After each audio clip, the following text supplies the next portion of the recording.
we are still upholding the heritage that we brought. At the end of the day, how we portray ourselves is like how we started off as a pushcart, which is an open shop front. Singapore's hawker culture is poised to be inscribed on UNESCO's Intangible Cultural Heritage List.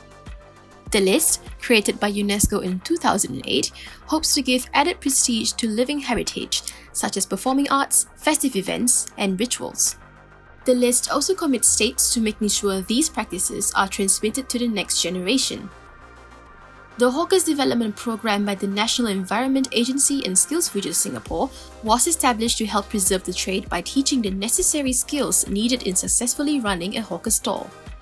Third-generation owner of a prawn noodle stall in Tiong Bahru Market, Mr. Tan Kin Ling, continues to mentor aspiring hawkers and hopes that this UNESCO nomination will be another boost in keeping hawker culture alive. I really feel that we have to promote this thing because that can bring the people from around the world to know that Singapore got this very special hawker center. Well, they don't have it in any other country. The younger generation might come into this trade to do same like what my apprentice doing lah. Can come in and help out, then can let this trade go on and go on. In Singapore's hawkers, we have so many people from different ethnics and stuff selling different kind of food. So it's really a place where all the good food gather. I really see that this UNESCO thing, if we are really able to step into it, I think it will definitely help the industry a lot. Veteran hawker Madam T. Chun Moy has been a hawker for 36 years and is celebrating the UNESCO nomination. She runs Rong Sing Yong Tau Fu at Tanjung Pagar Plaza Market and Food Centre and hopes to pass down her skills to her apprentices. 真的开心咯，总算我们的做小贩的人有出头的日子。当然好了，因为这个怎样都是我们的新加坡的特色，外国是没有的好模仿的。毕竟有人要学，我都很乐意教的。I'm a cabin crew for 6 years, and then I've always wanted to do something about food-related kind of business. Because of COVID right now, flights have stopped, and then generally there's no flights for us to actually work right now. This is the perfect time for me to actually enter this trade or industry right now, as everybody's looking into hawker centers. My wish is that when the world opens up, tourists can actually start to come back to hawker centers and then enjoy the food here. And then next time probably it's more of a hawker hopping rather than cafe hopping nowadays. Hawker centres are not stuck in time, and many have evolved to include non-traditional foods to cater to the modern palate.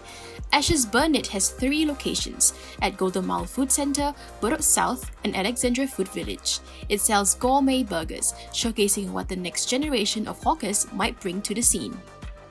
It's an honor for us the whole hawker scene in Singapore to actually be in the UNESCO culture because it's a food heritage in Singapore.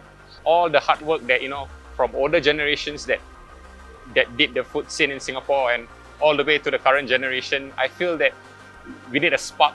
We need some form of achievement for all of us. In the coming years, we will evolve. Hawkers will evolve. Just like how we came into the hawkers, we introduced gourmet burgers.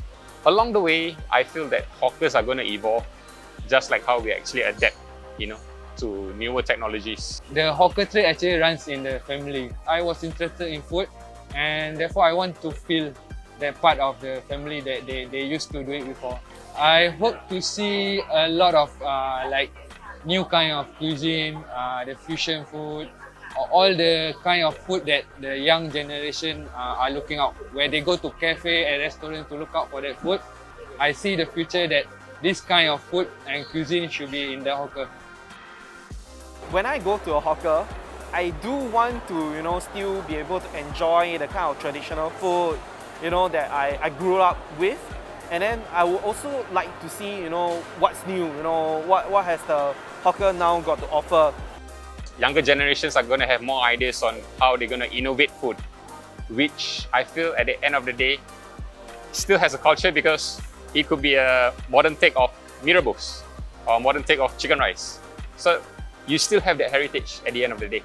Hopefully that we do not lose our identity as a hawker. I hope that hawker do not change into a restaurant type and then still having a lot of selections in such a small space. I think that's the beauty of a hawker.